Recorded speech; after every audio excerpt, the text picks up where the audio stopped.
I've made a lot of mistakes in my life. I'm not somebody that's always been the nicest person, and you would find things out about me that would make you think like, who is this guy? Or I didn't think just by looking at him that he would be that type of person.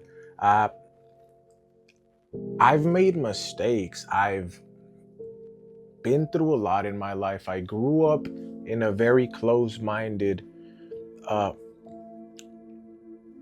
train of thought, and the more I went through things, the more I experienced life, I was fortunate enough to realize that I have so much power in controlling my life and what I choose to believe in, what I choose to let guide me. I realized growing up that emotions cannot control me if I don't allow them to.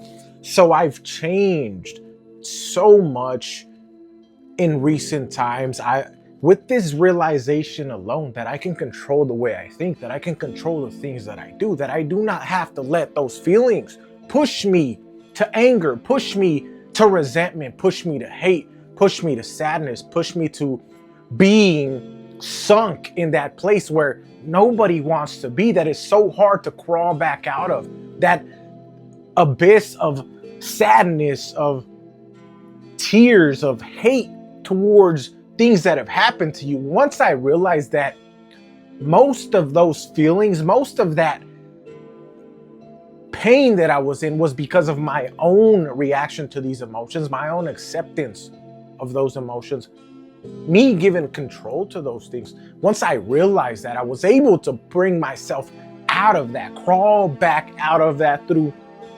And it's nothing easy. It took a lot of work, and I got myself out, and I realized every time another situation happened where I could have sunk back into anger, sunk back into hate, I realized that I had the power to say, no, I'm not going to listen to you. I told these thoughts in my head, no, I'm not going with that. I see how I'm trying to feel, but I don't want that anymore.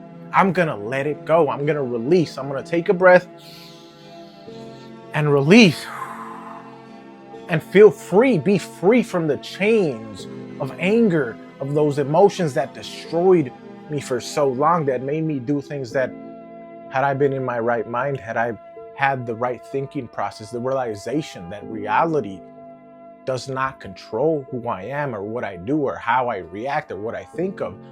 Once I realized that, I was able to get past so many pressures, so many struggles in my life. And now it's like I was born again, like I was freed from the shackles of this negativity, these bad energy waves. And realizing this is one of the greatest things that has ever happened to me in my life. I've been released from this false reality that I was stuck in for so long. And I'm happy and thankful that this happened to me.